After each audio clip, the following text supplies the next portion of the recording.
हमारे संस्थान में 15 सितंबर से आईएएस और यूपीपीसीएस परीक्षा के लिए ऑनलाइन बैच प्रारंभ हो रहा है। इस ऑनलाइन बैच की अवधि 9 महीने होगी, लेकिन वीडियो क्लासेस आप 1 साल तक देख सकते हैं। कोई क्लास अगर आप तुरंत नहीं देख पाते हैं तो आप जब चाहे उस वीडियो को देख सकते हैं। कोई भी वीडियो आप अधिकतम 8 बार दे सकते हैं। पहले हमारे संस्थान में 5 बार का नियम था, जिसे बढ़ाकर हमने 8 बार कर दिया है। आप 8 बार दे सकते हैं। साथ में वीडियो क्वालिटी आप घटा सकते हैं, बढ़ा सकते हैं। हम लगातार अपनी तकनीकी क्षमताओं में सुधार करते जा रहे हैं आपके लिए। तो आप निश्चिंत होकर 1 साल तक अपना अध्ययन हमारे साथ जारी रख सकते हो, बिना इस बात की परवाह किए कि कोई क्लास आप टाइम पर नहीं ले पाए तो बाद में छूट जाएगा। कोई क्लास आपसे कभी भी नहीं छूटेगा, क्योंकि 1 साल तक सब कुछ वहाँ पर रहेगा। बारी बारी से सभी फैकल्टीज़ अपना डेमो क्लासेस दे रही हैं आपके सामने, चाहे झा सर हों, चाहे ठाकुर सर हों, या फिर कीर्तिभूषण सर हों, या फिर एस के पांडे सर हों, है ना। इसी क्रम में मैं भी आपके सामने हूँ। भूगोल सामान्य अध्ययन की जो मुख्य परीक्षा में जो सामान्य अध्ययन के 4 प्रश्न पत्र होते हैं ना, चाहे आईएएस हो या यूपीपीसीएस की परीक्षा हो, सामान्य अध्ययन के जो 4 प्रश्न पत्र होते हैं उनमें पहला प्रश्न पत्र में सबसे पहला सवाल आपका भूगोल से ही पूछा जाता है, क्योंकि प्रथम प्रश्न पत्र में 3 टॉपिक हैं, 3 विषय हैं, भूगोल, इतिहास और सोशल इशूज़। तो जब भी आप मुख्य परीक्षा देने जाएंगे तो पहला क्वेश्चन भूगोल का ही कोई न कोई होगा। तो मेरे इस क्लास को आप ये सोच कर देखिए कि हो सकता है कि पहला क्वेश्चन उष्णकटिबंधीय चक्रवात से ही पूछ ले, है ना। वैसे भी जिस तरह से मौसम में उलटफेर हो रहे हैं, मौसमी प्रणाली बदल रही है, चक्रवात भी आजकल बहुत ज़्यादा आने लगे हैं। जनजीवन अस्त व्यस्त हो जाता है, सब कुछ ठप हो जाता है, बाढ़ की स्थिति आ जाती है। तो आइए हम देखते हैं उष्णकटिबंधीय चक्रवात। लेकिन हाँ, 15 सितंबर से जो बैच शुरू हो रहा है उसमें प्रवेश प्रक्रिया में पहले भी बता चुका हूँ। मैं एक बार फिर से आपको याद दिला देता हूँ। ये व्हाट्सएप नंबर है 9918000454, ये 000 लिखा हुआ है। इस पर आप एंट्री आईएएस पीसीएस लिखकर भेज दीजिए। ये बैच हमारा आईएएस और पीसीएस परीक्षा के लिए समान रूप से उपयोगी है। विशेष रूप से जो यूपी पीसीएस की परीक्षा है उसका सिलेबस तो पूरी तरह से आईएएस से मिलता जुलता है, 100%, कोई अंतर नहीं रह गया है। तैयारी एक ही है, आप ज्वाइन कर लीजिए। किसी भी परीक्षा की आपको तैयारी करनी हो प्रशासनिक क्षेत्र में, आईएएस हो या फिर यूपी पीसीएस हो या अन्य पीसीएस परीक्षा, आप ये भेजेंगे लिखकर इस व्हाट्सएप नंबर पे, तो आपको प्रवेश प्रक्रिया बताई जाएगी। आप एडमिशन लेने के इच्छुक होंगे तो यहाँ पे आपको प्रवेश प्रक्रिया बताई जाएगी। हमारे काउंसलर्स के नंबर भी दिए जाएंगे, जिन्हें आप फ़ोन करके कोई भी जानकारी हासिल कर सकते हैं। तो समय नष्ट न करते हुए इसे डेमो क्लासेस के रूप में हम लेते हैं। आइए देखते हैं उष्णकटिबंधीय चक्रवात। बड़ा ही इंटरेस्टिंग होता है। जितना ही ज़्यादा दिमाग लगाएंगे उतना ही कम समझ में आएगा। इसको कहानी की तरह सुनेंगे ना, उष्णकटिबंधीय चक्रवात को तुरंत आत्मसात हो जाता है। बहुत ज़्यादा इसमें मेहनत नहीं करनी होती है, सिंपल सी बात है। बात क्या है, आइए यहाँ से स्टार्ट करते हैं। हम आपको 2 चित्र दिखा देते हैं। ये सैटेलाइट इमेज है चक्रवात की, देख रहे हैं आप, समुद्र के ऊपर ये नीले कलर का समुद्री क्षेत्र है, ये चक्रवात आ गया है। चक्रवात हमेशा महासागरों के ऊपर ही आते हैं। उनकी उत्पत्ति 95% से ज़्यादा केसेस में चक्रवातों की उत्पत्ति महासागरों के ऊपर ही होती है, क्योंकि महासागर गर्म होते हैं तो उनसे भाप उठता है, जलवाष्प, और वही जलवाष्प चक्रवात की उष्मा का स्रोत होता है। चक्रवात की जो ऊर्जा होती है वो महासागर सतह से उठने वाले जलवाष्प से मिलती है। महासागर सतह जितना ही गर्म होगा, चक्रवात उतना ही ताकतवर होगा और उतना ही जबरदस्त विनाश करेगा।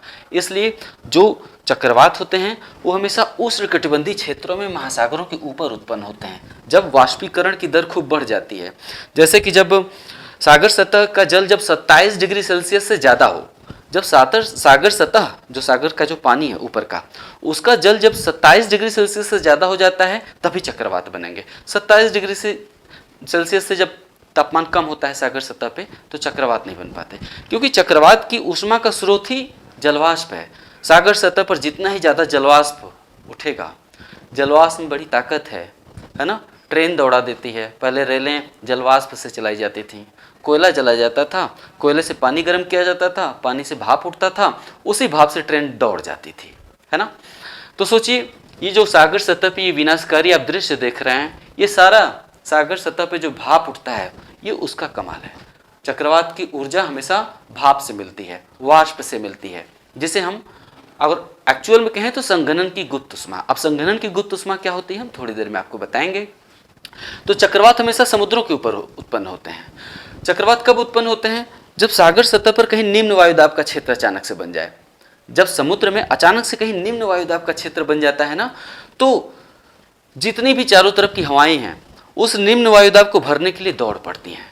यानी हवाएं हमेशा उच्च वायुदाब से निम्न वायुदाब की ओर बढ़ती हैं, उच्च वायुदाब से निम्न वायुदाब की ओर बढ़ती हैं हवाएं। हवाओं की आदत होती है, जहां कहीं भी अचानक से निम्न वायुदाब हो जाएगा, चारों तरफ से हवाएं उस निम्न वायुदाब को भरने के लिए दौड़ पड़ेंगी, एकदम प्रतिस्पर्धा शुरू हो जाती है। इस क्रम में हवाओं की गति बहुत तेज हो जाती है, यहाँ तक कि 200 किलोमीटर पर घंटा। चक्रवात के अंतर्गत हवाओं की गति कितना पहुंच जाती है?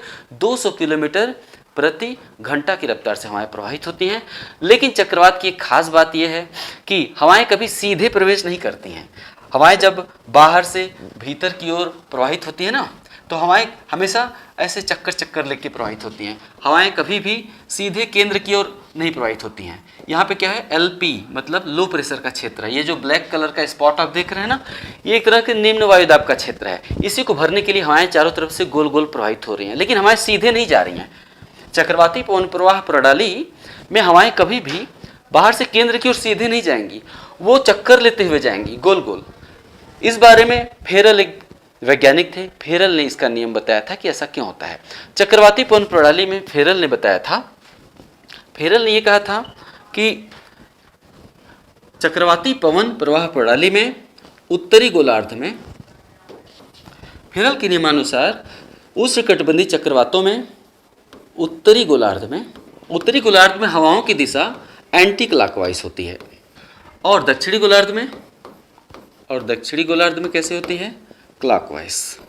यानी फेरल ने बताया कि चक्रवात में, उत्तरी गोलार्ध में जो चक्रवात आते हैं उनमें हवाओं की दिशा घड़ी की सुई की दिशा के विपरीत होती है, और दक्षिणी गोलार्ध में हवाओं की दिशा घड़ी की सुई की दिशा के अनुरूप होती है। फिर से अगर आप ये चित्र देखें तो अगर इसको आप देखें तो ये किस गोलार्ध का चक्रवात हो सकता है? आप देखिए, एंटी क्लॉकवाइज हमने दर्शाया है कि हवाएं एंटी क्लॉकवाइज घूम के प्रवेश कर रही हैं। बाहर से केंद्र की तरफ जो हवाएं जा रही हैं वो एंटी क्लॉकवाइज चक्कर मार रही हैं। इसका मतलब ये चक्रवात उत्तरी गोलार्ध का है या दक्षिणी गोलार्ध का? बेशक आप जवाब दे सकते हैं। तो चक्रवात है क्या? आइए फिर से देखते हैं चक्रवात क्या है। यहां से स्टार्ट करते हैं। बिल्कुल, चक्रवात एक बहुत ही शक्तिशाली और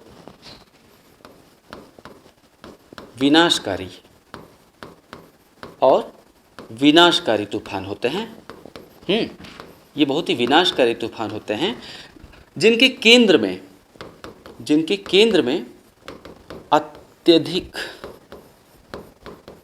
अत्यधिक न्यून वायुदाब का क्षेत्र होता है। इनके केंद्र में अत्यधिक न्यून वायुदाब का क्षेत्र होता है। इसके चलते हवाएं बाहर से केंद्र की तरफ बहुत ही तीव्र वेग से प्रवाहित होती हैं। उष्णकटिबंधीय चक्रवातों में हवाओं की जो दिशा होती है वो 200 किलोमीटर प्रति घंटा तक पहुंच जाती है। सोचिए, बुलेट ट्रेन की रफ्तार से जब हवाएं चलेंगी, वो भी पूरे क्षेत्रफल में ही जब हवाएं 200 किलोमीटर की रफ्तार से चलेंगी तो सामने क्या मंजर होगा। हवाएं चूंकि बाहर से केंद्र की ओर प्रवाहित होती हैं, तो एक उच्च वायुदाब को हम H से दर्शाते हैं और निम्न वायुदाब को हम L से दर्शाते हैं। ठीक है, तो ये जो उच्च वायुदाब और निम्न वायुदाब के बीच का जो अंतर है, दाब का जो अंतर है, उसे हम क्या कहते हैं? वायुदाब प्रवणता। उच्च वायुदाब और निम्न वायुदाब के बीच का जो अंतर है उसे हम वायुदाब प्रवणता कहते हैं। उच्च वायुदाब और निम्न वायुदाब का जो अंतर जितना ही तेज होगा, वायुदाब प्रवणता उतनी ही तीव्र होगी। यानी केंद्र में निम्न वायुदाब का क्षेत्र जितना ही अधिक होगा, जितना ही ज्यादा निम्न वायुदाब का क्षेत्र होगा केंद्र में, उतना ही ज्यादा वायुदाब प्रवणता तीव्र होगी। वायुदाब प्रवणता की दिशा हमेशा उच्च वायुदाब से निम्न वायुदाब की तरफ होती है। यही कारण है कि हवाएं हमेशा बाहर से केंद्र की तरफ प्रवाहित होती हैं। हवाएं हमेशा बाहर से केंद्र की तरफ प्रवाहित होती हैं। ये चारों तरफ से केंद्र की तरफ हवाएं, क्योंकि वायुदाब प्रवणता बाहर से केंद्र की तरफ हो जाती है, इसलिए चारों तरफ से हवाएं बाहर से केंद्र की ओर प्रवाहित होती हैं। लेकिन फेरल ने बताया था कि जब हवाएं बाहर से केंद्र की तरफ प्रवाहित होती हैं, तो वो सीधे न प्रवेश करके चक्करदार रूप में प्रवेश करती हैं, अर्थात उत्तरी गोलार्ध में एंटी क्लॉकवाइज और दक्षिणी गोलार्ध में क्लॉकवाइज। क्लियर? आइए अब आगे देखते हैं।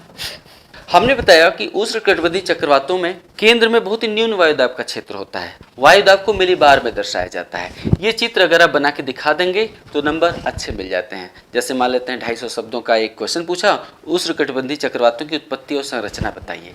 तो सबसे पहले ये चित्र बना लीजिए, बता दीजिए कि केंद्र में 920 मिलीबार, तो इसका मतलब वायुदाब कम है।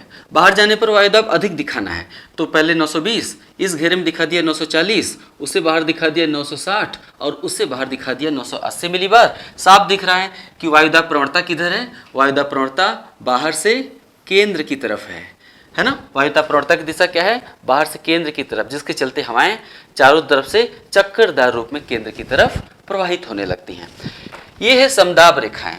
इन रेखाओं के माध्यम से हम दिखा रहे हैं कि इन क्षेत्रों में वायुदाब समान है, किसी भी क्षेत्र में वायुदाब समान है, लेकिन बाहर से जब हम केंद्र की ओर बढ़ते हैं तो वायुदाब घटता हुआ महसूस हो रहा है, और भीतर से जब बाहर की ओर जाएंगे तो वायुदाब बढ़ता हुआ महसूस होगा। ये समदाब रेखाएं हैं, और बीच के क्षेत्र को चक्रवात की आंख कहते हैं। चक्रवात का जो केंद्र होता है उसे हम क्या कहते हैं? उसे हम चक्रवात की आंख कहते हैं। वो सबसे खतरनाक क्षेत्र होता है चक्रवात का। अगर सैटेलाइट से ली गई इमेज को ही आप ध्यान से देख लें तो डर जाएंगे कि ये कैसा सीन है, अजीब सा दिखाई देगा। ये बीच में जो आपको दिखाई दे रहा है ना ब्लैक कलर का, ये देखिए, ये क्या है? ये चक्रवात की आंख है। चक्रवात की सबसे बड़ी संरचनात्मक विशेषता क्या होती है? चक्रवात की आंख होती है। चक्रवात की आंख बनती क्यों है? चक्रवात की आंख क्यों बन जाती है? जैसे आप दूर से देखेंगे तो वो देखिए, जैसे लगेगा कि कोई जानवर का आंख है ना? किसी खतरनाक जानवर का ये आंख, ऑक्टोपस का आंख दिखाई दे रहा है। तो ये आंख बनता क्यों है? चक्रवाती पवन प्रवाह प्रणाली में जब हवाएं बाहर से केंद्र की ओर प्रवेश करती हैं, जब हवाएं बाहर से केंद्र की ओर प्रवाहित होती हैं, तो केंद्र के चारों तरफ एक ऐसी सीमा होती है जिसके भीतर हवाएं प्रवेश नहीं कर पाती। चक्रवात के केंद्र के चारों तरफ एक ऐसी सीमा होती है जिसके आगे हवाएं प्रवेश नहीं कर पाती। जब हवाएं केंद्र के निकट पहुंचती हैं, ऐसे लिखिएगा जैसे बोल रहा हूं, चक्रवाती पवन प्रवाह प्रणाली में एक ऐसी सीमा होती है जिसके आगे हवाएं केंद्र में प्रवेश नहीं कर पाती। जब हवाएं केंद्र की ओर आगे बढ़ती हैं तो केंद्र में प्रवेश करने से पहले ही हवाओं का तापमान काफी बढ़ जाता है और बहुत ही तेजी से गर्म होकर हवाएं ऊपर की ओर उठ जाती हैं। चक्रवात के केंद्र को हम चक्रवात की आंख कहते हैं। चक्रवात की आंख एक शांत क्षेत्र होता है, यानी बाहर से देखने में लग रहा है कि अंदर बहुत भूचाल मचा होगा, अंदर कुछ नहीं है। ये जो पाइप नुमा सीन आप देख रहे हैं ना, इस पाइप के अंदर खोखला है, कुछ भी नहीं है। यानी अगर आप इस पाइप के अंदर खड़े हैं तो आपको पता भी नहीं चलेगा कि चक्रवात आया है या कोई तूफान है। यानी चक्रवात की आंख क्या होती है? चक्रवात का जो आंख होता है वो ये क्या है? चक्रवात की आंख एक शांत क्षेत्र होता है ना? क्यों? क्योंकि चक्रवात के केंद्र में खड़े व्यक्ति को, केंद्र में अगर कोई व्यक्ति खड़ा है तो उस व्यक्ति को चक्रवात का अनुभव भी नहीं होता है। ये एक शांत क्षेत्र होता है। इसके ऊपर का आसमान भी बादल रहित होता है, यानी जैसे लगेगा कि कुछ हो ही नहीं रहा है। यानी चक्रवात की आंख में वर्षा भी नहीं होती है। आपने सुना होगा कि जब चक्रवात आते हैं तो खूब वर्षा होती है। चक्रवात में जो भी वर्षा होती है वो आंख के बाहरी क्षेत्रों में होती है। चक्रवात की आंख में कोई वर्षा नहीं होती है। क्लियर? यह चक्रवात की एक छोटी सी संरचना मैंने बताया। आंख, अभी चक्रवात की संरचना पे और ज्यादा बात आपसे की जाएगी। चक्रवात दुनिया भर में आते हैं, जैसे उष्णकटिबंधीय क्षेत्रों में ही, यानी कि अगर आप ये देख लें कि जो मान लेते हैं ये ग्लोब है, चक्रवात विश्व भर में आते हैं।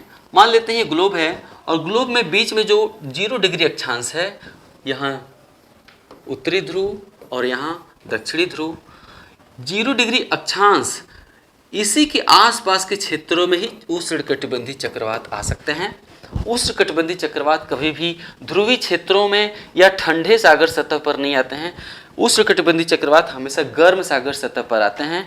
विषुवत रेखा पर समुद्र बहुत ज़्यादा गर्म होता है, इसलिए चक्रवात का जो सृजन होता है, वो निर्माण होता है, वो हमेशा विषुवत रेखा के आसपास ही होता है। विषुवत रेखा से बहुत दूर चक्रवात नहीं जा सकता, अगर जाएगा तो खत्म हो जाएगा, क्योंकि उसको गर्म जल यही मिलेगा, यही उसका भोजन है। क्लियर? तो चक्रवात को दुनिया भर में अलग अलग नामों से जानते हैं। जैसे उष्णकटिबंधीय चक्रवात को दुनिया भर में अलग अलग नामों से जानते हैं, जैसे चीन, जापान, यानी पश्चिमी प्रशांत महासागर के जो देश हैं, पश्चिमी प्रशांत महासागर के देश कौन कौन से हैं? चीन, जापान, फिलीपींस, है ना। पश्चिमी प्रशांत महासागर में जो आते हैं, ये देश के भीतर नहीं आते हैं, तट पर आते हैं। जैसे चीन का जो पीला सागर तट है, जापान सागर है, फिलीपीन सागर के आसपास का जो समुद्र है ना, वहाँ की बात मैं कर रहा हूँ, समुद्र में ही आएंगे। तो चीन, जापान, फिलीपींस में इसे हम क्या कहते हैं? टाइफून कहते हैं। ऑस्ट्रेलिया में इसे विली विली कहते हैं।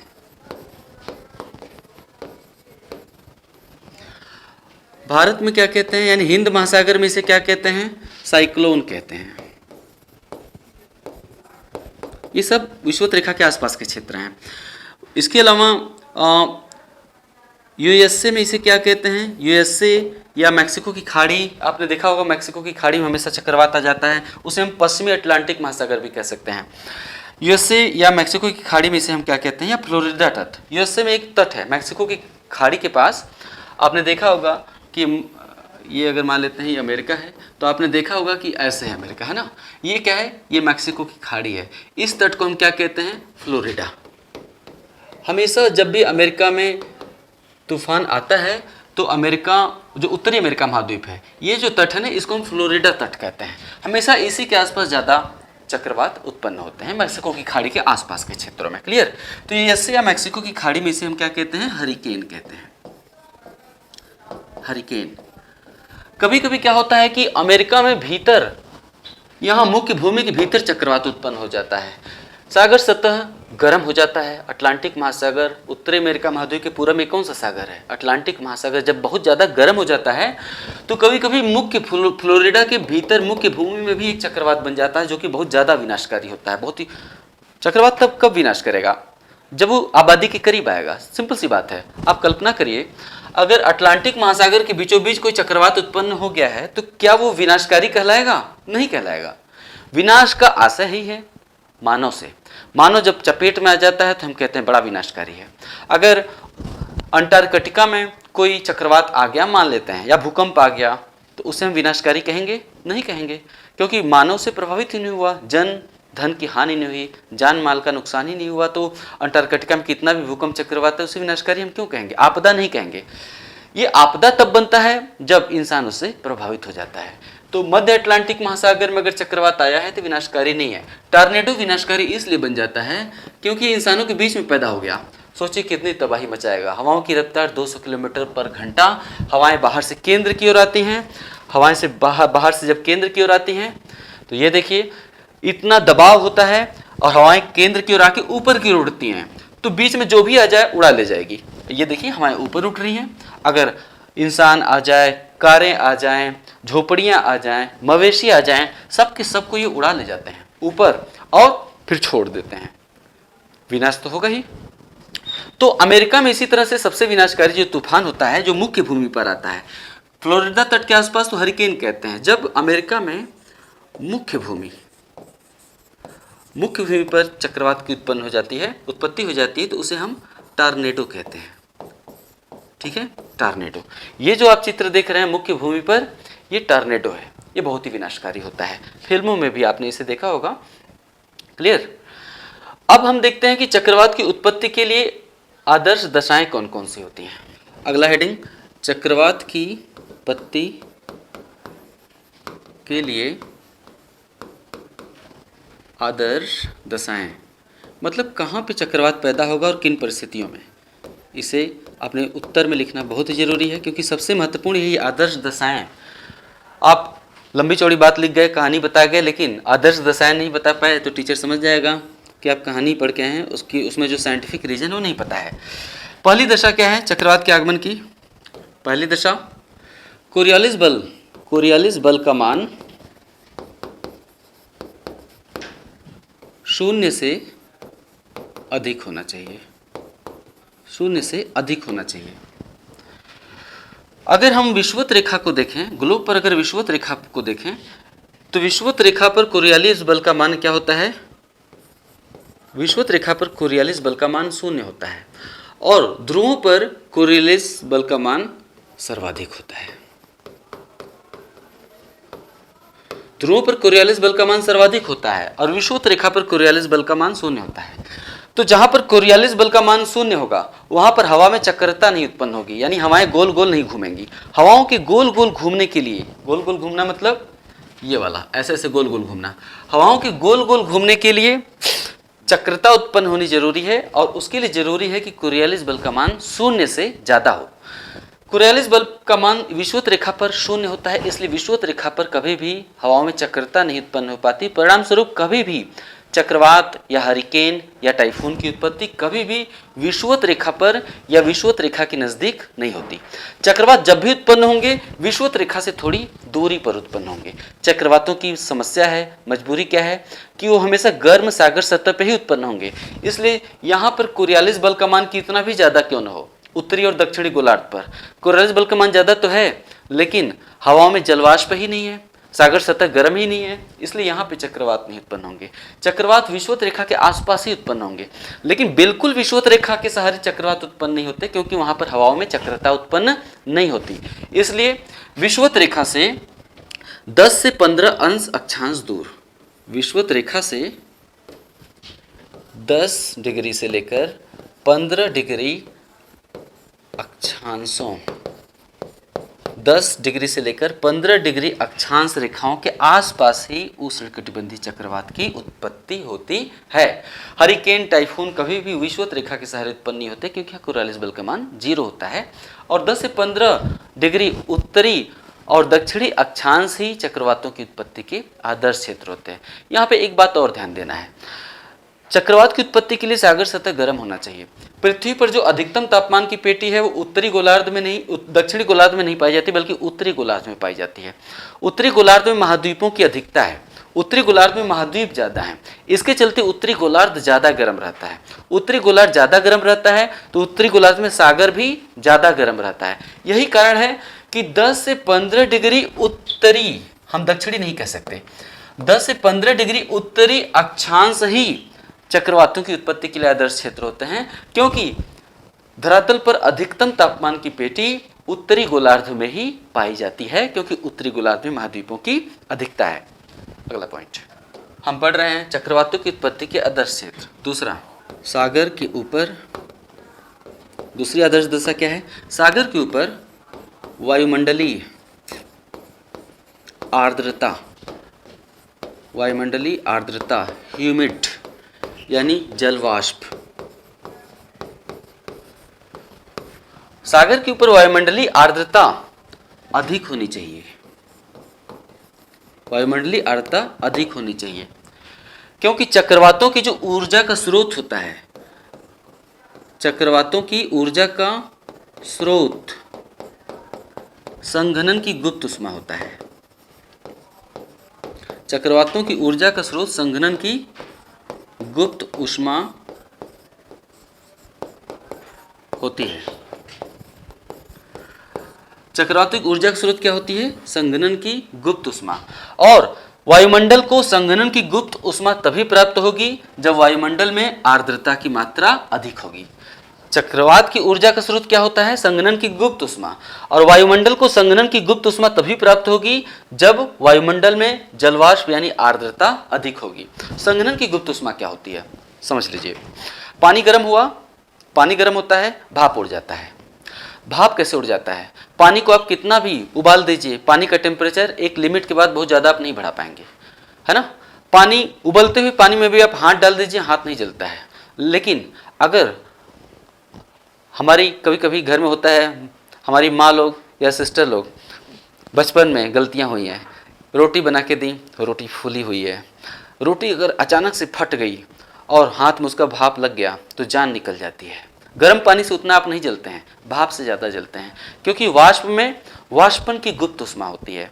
ये क्या होती है, जब पानी को एक लिमिट के बाद आप गर्म करते हैं ना, तो पानी के जो अणु हैं वो पहले तो आते हैं जल के सतह पे, फिर एक समय बाद वो जल को छोड़कर ऊपर उठ जाते हैं, क्योंकि उनकी गतिज ऊर्जा बहुत ज़्यादा होती है। तो पानी के जब अणु गैस में बदल जाते हैं, जब उनकी गतिज ऊर्जा बहुत ज़्यादा हो जाती है पानी की, जब आप नीचे से आँच लगाते हो तो गतिज ऊर्जा बढ़ने लगती है। जल के अणु की गतिज ऊर्जा जब बहुत तेज हो जाती है तो सतह पे आ जाते हैं और अचानक से वो अपना रूप बदल देते हैं, यानी वो जल से द्रव से गैस में अपना अवस्था परिवर्तन करके वायुमंडल में चले जाते हैं। उसको हम क्या कहते हैं, जल वाष्प।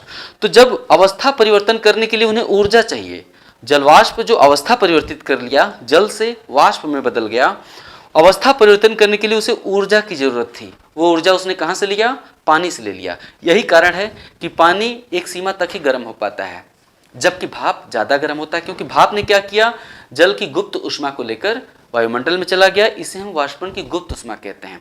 तो वायुमंडल में जो जलवाष्प है उसमें गुप्त ऊष्मा है, और जब वो जलवाष्प दोबारा जल में बदल जाए, यानी बरसात हो जाए, जलवाष्प जब दोबारा जल में बदल गया, जलवाष्प से बारिश हो गई, यानी फिर से पानी में बदल गया और बारिश हो गई, तो उसमें जो गुप्त ऊष्मा थी वो कहाँ चली गई, वायुमंडल को चली गई। जलवाष्प जब पानी में बदलकर धरती पे दोबारा गिर जाता है, तो जलवाष्प में जो वाष्पन की जो गुप्त ऊष्मा थी वो कहाँ चली गई, वायुमंडल में चली गई। और जब जलवाष्प की गुप्त ऊष्मा वायुमंडल में चली जाती है तो उसे हम संघनन की गुप्त ऊष्मा कहते हैं। और संघनन की गुप्त ऊष्मा किसे प्राप्त हो जाता है, वायुमंडल को प्राप्त हो जाता है। फिर से देखिए, सागर की सतह पर वायुमंडलीय आर्द्रता यानी जलवाष्प की मात्रा अधिक होनी चाहिए, क्योंकि चक्रवात की ऊर्जा का स्रोत संघनन की गुप्त ऊष्मा होती है। और सागर के ऊपर वायुमंडलीय आर्द्रता जितनी ही अधिक होगी, वायुमंडल को संघनन की गुप्त ऊष्मा उतनी ही ज़्यादा प्राप्त होगी और चक्रवात की आंख को मिलने वाली ऊष्मा बनी रहेगी। क्योंकि अगर संघनन की गुप्त ऊष्मा जो चक्रवात की आंख को मिलती है, मिलनी बंद हो गई, तो चक्रवात की मृत्यु हो जाती है, चक्रवात का विघटन हो जाता है। तीसरी आदर्श दशा क्या है, महासागरों के पश्चिमी भाग,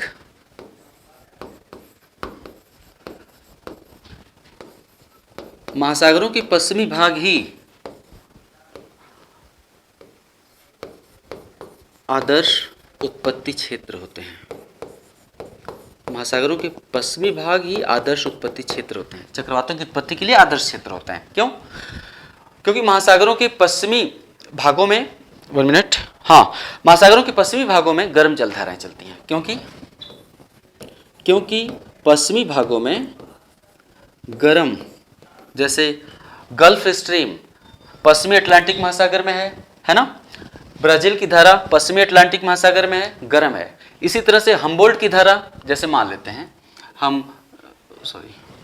जैसे हमने दक्षिण अमेरिका महाद्वीप बनाया, ये देखिए, ये दक्षिण अमेरिका महाद्वीप मैंने बना दिया, तो यहाँ पे एक धारा चलती है, उसे हम कहते हैं पेरू की धारा या हम्बोल्ट धारा।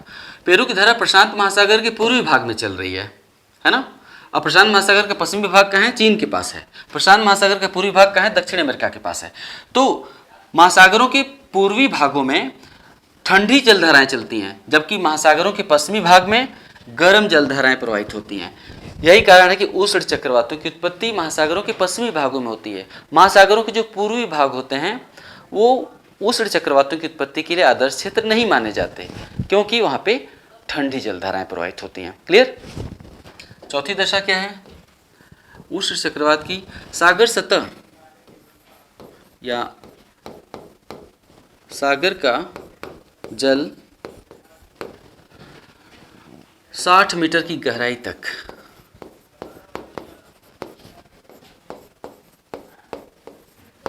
नहीं, सागर सतह ऐसे लिखते हैं, सागर सतह का तापमान 27 डिग्री सेल्सियस होना चाहिए और सागर का जल 60 मीटर की गहराई तक गर्म होना चाहिए। क्योंकि केवल सतह पे गर्म रहेगा तो भाप बन के उड़ जाएगा और नीचे से ठंडा पानी आ जाएगा। केवल सतह पे गर्म रहेगा तो नीचे से ठंडा पानी आ जाएगा और चक्रवात की आंख को मिलने वाली ऊष्मा बाधित हो जाएगी। सतह से वाष्पीकरण लंबे समय तक चलता रहे, सागर सतह पर वाष्पीकरण लंबे समय तक चलता रहे, इसके लिए जरूरी है कि सागर का जल 60 मीटर की गहराई तक गर्म रहे, ताकि सागर सतह पर गर्म जल की बारंबारता बनी रहे और चक्रवात की आंख को मिलने वाली ऊष्मा बाधित न हो। अगर सागर का जल अगर 60 मीटर की गहराई तक गर्म नहीं है तो शीघ्र ही सागर सतह पर ठंडा पानी आ जाएगा और चक्रवात की आंख को मिलने वाली ऊष्मा बाधित हो जाएगी और चक्रवात की मृत्यु हो जाएगी या उसका विघटन हो जाएगा। चक्रवात का विकास और विघटन क्लियर। चक्रवात का विकास कैसे होता है? चक्रवात का विकास एक सागर सतह पर, चक्रवात का जो विकास होता है वो सागर सतह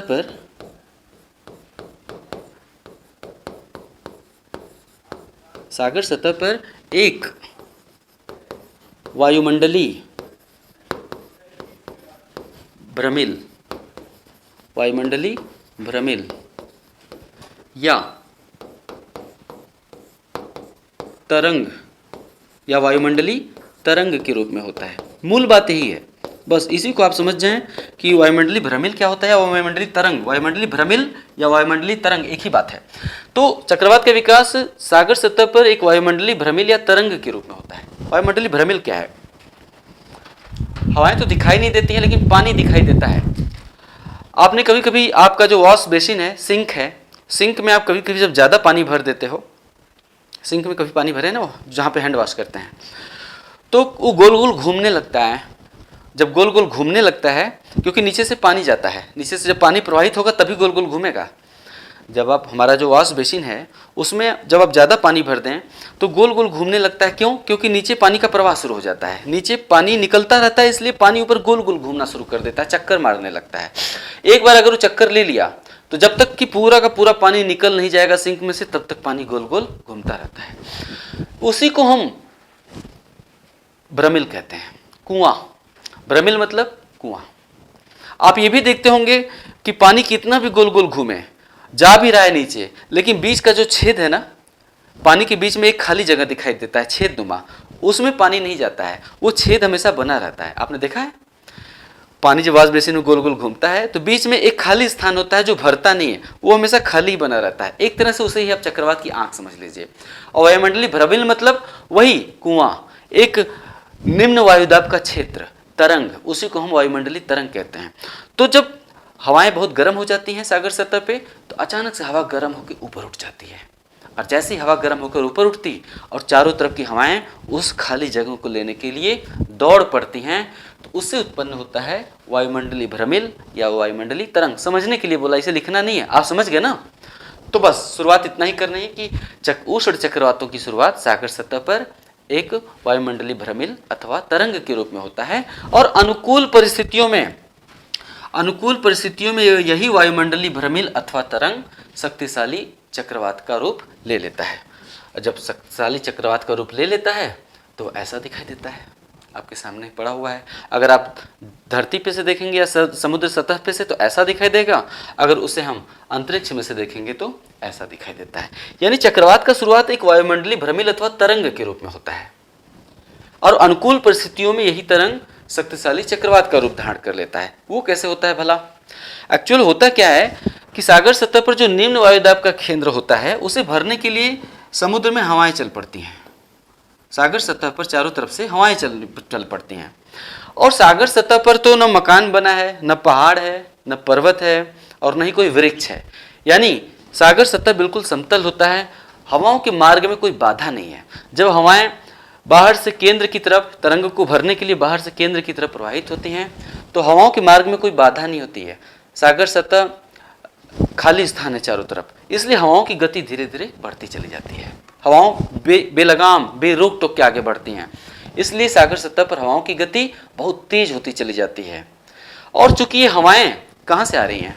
समुद्र सतह के ऊपर से होकर आ रही हैं, इसलिए इनमें आर्द्रता यानी जलवाष्प की मात्रा अच्छी खासी होती है।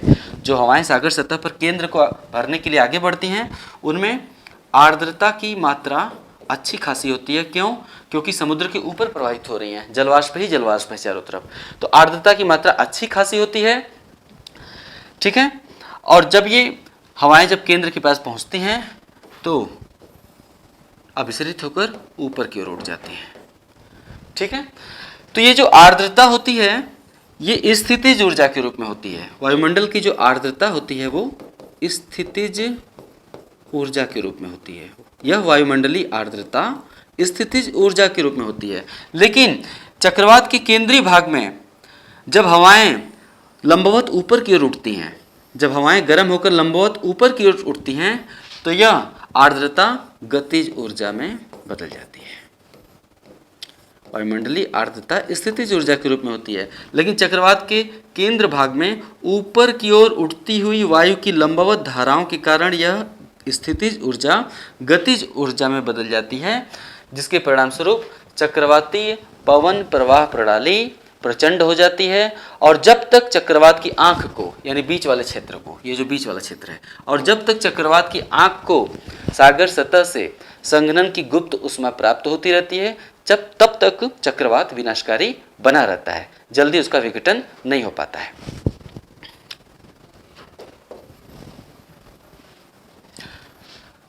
अब हम देखेंगे चक्रवात का विघटन कैसे हो जाता है। चक्रवात का विघटन,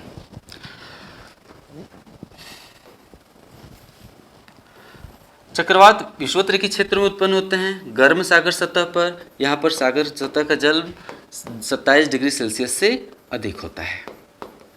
चक्रवात जैसे ही उत्पन्न होता है वो दो दिशाओं में गति करता है, या तो वो विषुवत रेखा से ध्रुवों की ओर चल पड़ेगा, और या तो वो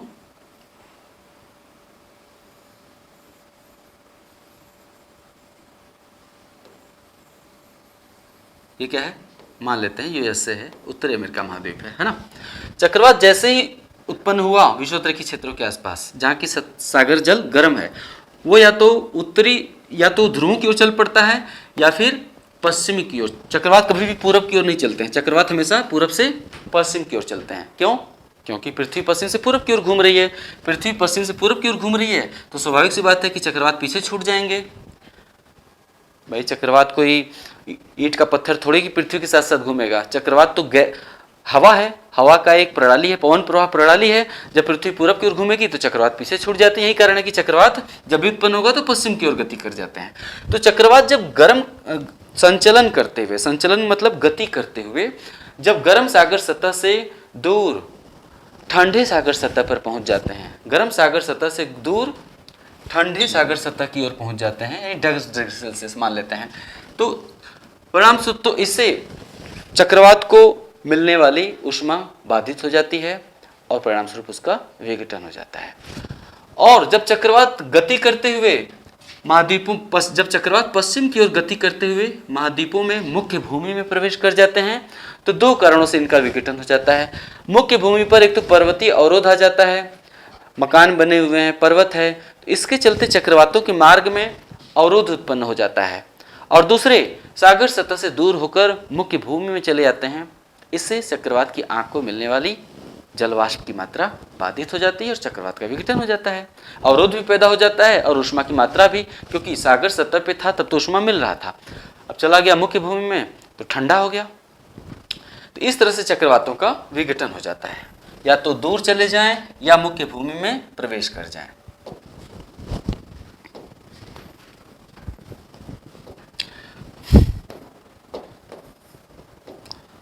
चक्रवात की संरचना ये बड़ा इंटरेस्टिंग है, आप देखिएगा, यही मेन बात है। चक्रवात की संरचना जरूर बता देनी चाहिए। संक्षेप में ही, मैं तो विस्तार में बता रहा हूँ थोड़ा ताकि आपको समझ में आ जाए, और संक्षेप में ही बता देंगे तो ज़्यादा अच्छा लगेगा। चक्रवात की संरचना को दो भागों में बांट सकते हैं। पहला एक ही है भाई, ऊर्ध्वाधर संरचना, ऊर्ध्वाधर संरचना। चक्रवात की संरचना या विशेषता दोनों बातें एक ही हैं। चक्रवात की संरचना या विशेषता, ऊर्ध्वाधर संरचना विशेषता या क्षैतिज संरचना। अब ऊर्ध्वाधर क्षैतिज क्या होता है? ये ऊर्ध्वाधर है और ये क्या है? क्षैतिज है ना।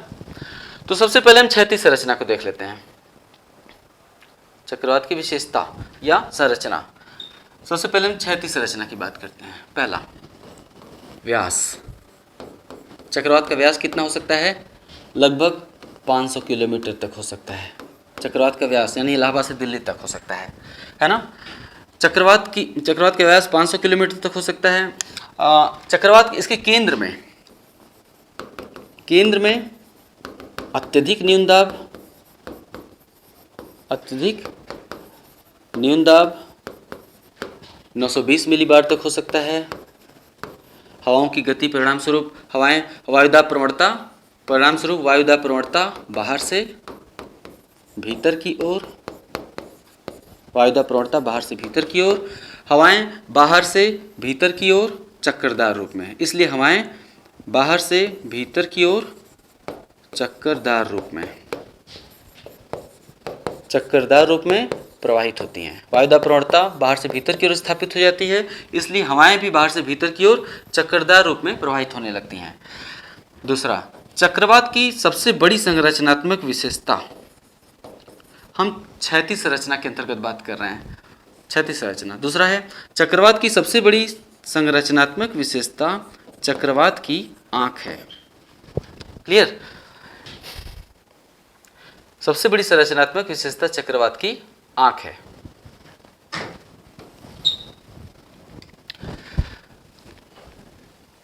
या इसको ऐसे हम यहाँ पे कैसे इसको समझाएं, ये चित्र मेरे ख्याल से ठीक रहेगा, नहीं ये ठीक रहेगा, ठीक है। चक्रवात की आंख उसकी सबसे बड़ी संरचनात्मक क्षैतिज संरचना के अंतर्गत सबसे बड़ी विशेषता कौन सी होती है? चक्रवात की आंख। यह चक्रवात के केंद्र में स्थित एक शांत क्षेत्र होता है। चक्रवात की जो आंख होती है, चक्रवात के केंद्र में स्थित एक शांत क्षेत्र होता है, शांत क्षेत्र। इसके ऊपर का आकाश जो होता है बिल्कुल मेघ रहित होता है, यानी इसके ऊपर बादल नहीं होते, साफ होता है।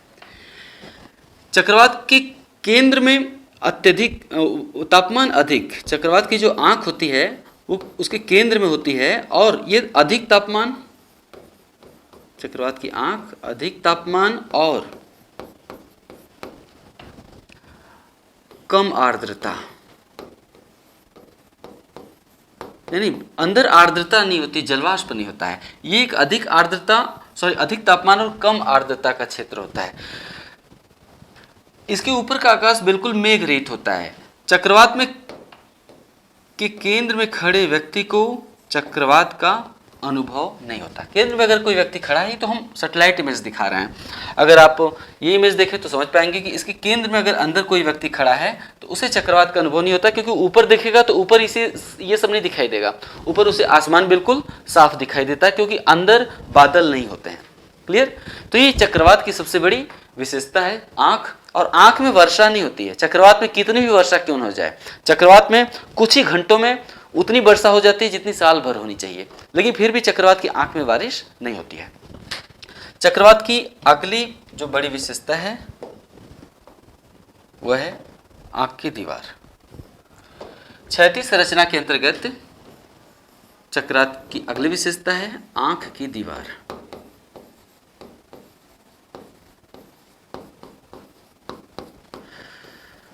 जब हवाएं बाहर से केंद्र की ओर प्रवाहित होती हैं, मान लेते हैं ये लो प्रेशर का क्षेत्र LP, जब हवाएं बाहर से केंद्र की ओर प्रवाहित होती हैं तो चक्रवात के केंद्र की चारों तरफ या चक्रवात की आंख के चारों तरफ एक ऐसी सीमा होती है जिसके भीतर हवाएं प्रवेश नहीं कर पाती, और इस सीमा के पास पहुंचकर हवाएं चक्कर मारते हुए ऊपर की ओर उड़ जाती हैं। इस सीमा के आगे हवाएं प्रवेश नहीं कर पाती। चक्रवात के आंख के चारों तरफ इस सीमा को हम आंख की दीवार कहते हैं। क्या कहते हैं? आंख की दीवार कहते हैं। ठीक है। उष्णकटिबंधीय चक्रवातों में सबसे ज्यादा वर्षा का क्षेत्र, चक्रवात के अंतर्गत सर्वाधिक सबसे ज्यादा वर्षा का क्षेत्र क्या होता है? आंख की दीवार होती है। आंख की दीवार के सहारे ही 70 से 75% वर्षा संकेंद्रित रहती है। चक्रवात के अंतर्गत जो भी वर्षा होती है, वर्षा की जितनी भी मात्रा होती है, 70 से 75% जो वर्षा है आंख की दीवार के सहारे ही होती है। क्लियर? अगली संरचनात्मक विशेषता क्या है? अगली संरचनात्मक विशेषता चौथी संरचनात्मक विशेषता, मैं छठी संरचना पढ़ा रहा हूं।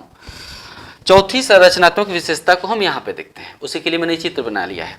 अगली संरचनात्मक विशेषता जब आप बताएंगे तो इस चित्र को जरूर से दिखा दीजिएगा। क्लियर? ये क्या है?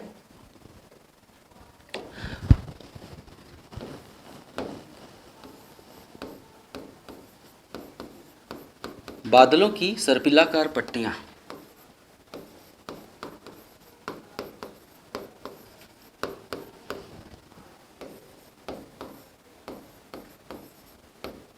बादलों की सर्पिलाकार पट्टियां सैटेलाइट इमेज से देखने पर या अंतरिक्ष से देखने पर जो चक्रवात का क्षेत्र होता है वो निहारिका की भांति प्रतीत होता है। अंतरिक्ष से देखने पर या सैटेलाइट इमेज से देखने पर, मैं इस इमेज की बात कर रहा हूँ, उसको मैंने बना दिया है। ये जो इमेज है इसको आप अंतरिक्ष से देखने पर चक्रवाती जो क्षेत्र होता है वो निहारिका की भांति, नेबुलस की भांति प्रतीत होता है। क्यों? क्योंकि आंख की दीवार के चारों तरफ, आंख की ये जो दीवार है इसके चारों तरफ बादलों की, ये आंख की दीवार है, आंख की दीवार के चारों तरफ बादलों की सर्पिलाकार पट्टियां बिखरी हुई होती हैं। ठीक है? इसके चलते पूरा का पूरा जो चक्रवाती क्षेत्र है वो निहारिका की भांति प्रतीत होता है। ये है बादलों की सर्पिलाकार पट्टियां। और ये बादलों की जो सर्पिलाकार पट्टियां होती हैं ये भी लगभग 25 किलोमीटर प्रति घंटा, ये भी 25 किलोमीटर पर घंटा की रफ्तार से आंख का चक्कर लगाती हैं। आंख के चारों तरफ 25 हवाएं तो बहुत तेज चलती हैं, लेकिन ये जो बादल हैं ये 25 किलोमीटर घंटा की दर से चक्रवात के केंद्र की चारों तरफ गोल गोल घूमते रहते हैं। सर्पिलाकार पट्टियों में उतनी बारिश नहीं होती है जितनी कि आंख की दीवार के सहारे होती है। यह हो गया क्षैतिज विशेषता।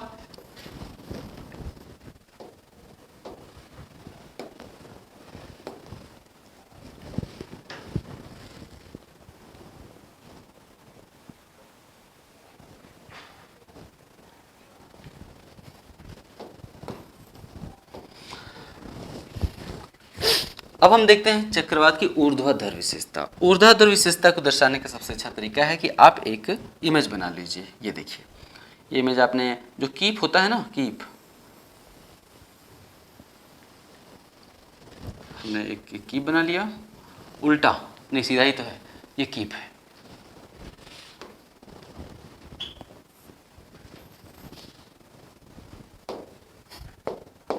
ये है, यहाँ पे आप लिख दिया LP, मतलब लो प्रेशर का क्षेत्र है। हवाएं प्रवाहित हो रही हैं बाहर से। ये आप क्या दिखा रहे हैं? वर्टिकल, ऊर्ध्वाधर संरचना को आप दिखा रहे हैं। फिर आप 3 लाइन 4-5 लाइन ऐसे बना दीजिए। उसके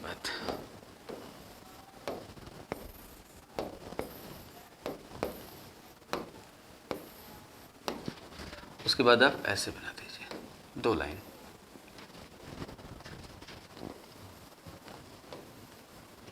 और ये जो है इस क्षेत्र में आपने बादल बना दिए। कभी भी केंद्र के ऊपर बादल मत बनाइएगा, क्योंकि केंद्र के ऊपर का जो क्षेत्र होता है आकाश मेघ रहित होता है। बादल हमेशा आंख की दीवार के सहारे आसपास पाए जाते हैं। ठीक है? ये बादल। तो क्षैतिज ऊर्ध्वाधर संरचना के भी 3 भाग होते हैं। पहला, ऊर्ध्वाधर संरचना में भी 3 भाग होते हैं। पहला, चक्करदार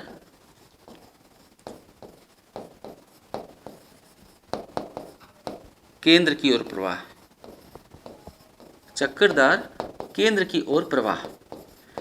उष्ण चक्रवातों में, उष्ण चक्रवातों की ऊर्ध्वाधर संरचना के अंतर्गत धरातल से लेकर 2 किलोमीटर की ऊंचाई तक, धरातल से लेकर लगभग 2 किलोमीटर की ऊंचाई तक हवाओं का चक्करदार केंद्रोन्मुखी प्रवाह होता है। मतलब हवाएं बाहर से केंद्र की ओर तेजी से प्रवाहित होती हैं। जो मध्यवर्ती स्तर होता है, मध्यवर्ती स्तरों में हवाएं तेजी से नीचे से ऊपर की ओर उठती हैं। मध्यवर्ती स्तरों में हवाएं आंख की दीवार के सहारे तेजी से नीचे से ऊपर की ओर उठती हैं, जबकि उष्ण चक्रवातों के ऊपरी स्तरों में हवाओं का, तो यहां लिखना पड़ेगा, मध्यवर्ती स्तरों में, मध्यवर्ती स्तरों में ऊपर की ओर प्रवाह, ऊपर की ओर प्रवाह। और बी हो गया। सी, तीसरा क्या हो गया? ऊपरी स्तरों में वायु का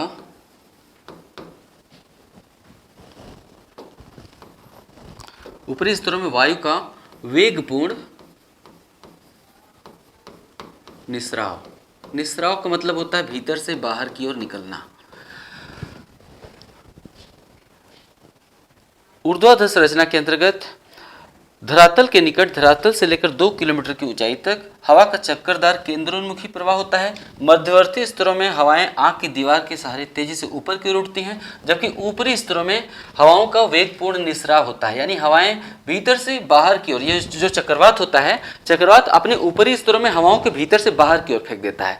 जब हवाएं भीतर से बाहर की ओर निकलती हैं तो ठंडी हो जाती हैं। ठंडी हो जाती हैं तो तेजी से संघनन प्रारंभ हो जाता है। हवा जब ठंडी होती है ना, तो उसमें जो जलवाष्प होता है वो ठंडी होकर बादल में बदल जाती है। तो परिणाम स्वरूप हवाएं जब भीतर से बाहर की ओर निकलती हैं तो तेजी से बादलों का निर्माण और आंख की दीवार के सहारे वर्षा होने लगती है। क्लियर?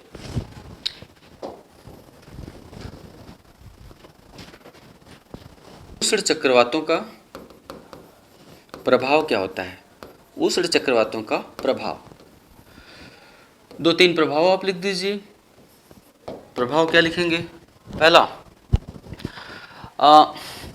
हवाओं की गति। उष्ण चक्रवातों में हवाओं की गति 200 किलोमीटर प्रति घंटा तक हो सकती है। इसके चलते जनजीवन अस्त व्यस्त।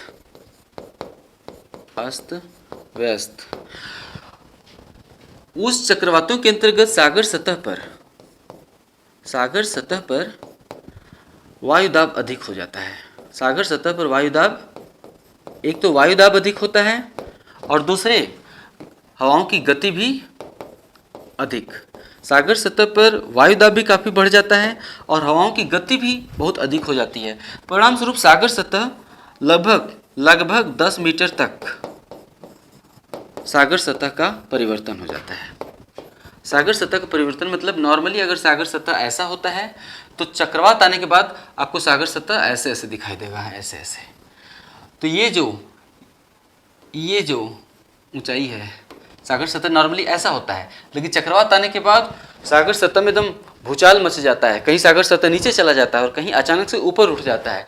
तो चूंकि हवाओं की गति बहुत ज़्यादा होती है और वायुदाब सागर सतह पर काफ़ी तेज हो जाता है, परिणाम स्वरूप सागर तल में 10 से 12 मीटर तक का परिवर्तन हो जाता है।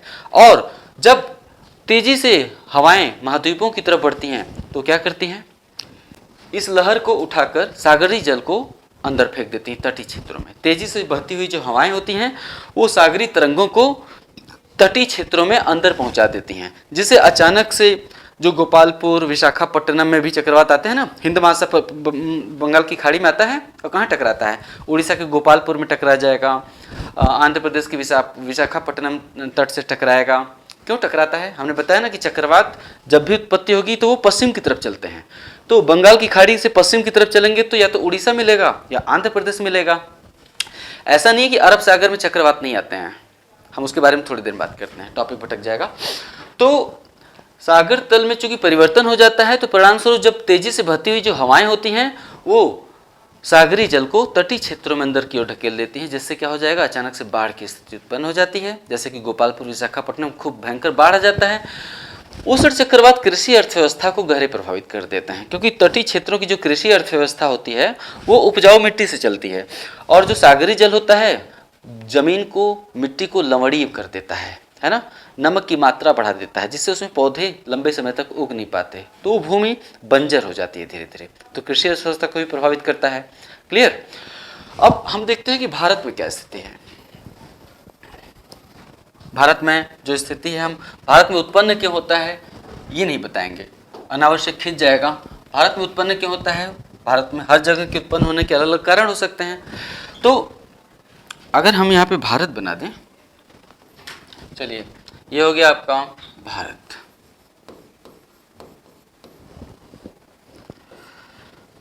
हमने कहा कि चक्रवात जब भी उत्पन्न होंगे तो पश्चिम की तरफ गमन कर जाते हैं। चक्रवात पूरब से पश्चिम की ओर गमन करते हैं। यही कारण है कि ये क्या है? बे ऑफ बंगाल है, बंगाल की खाड़ी है।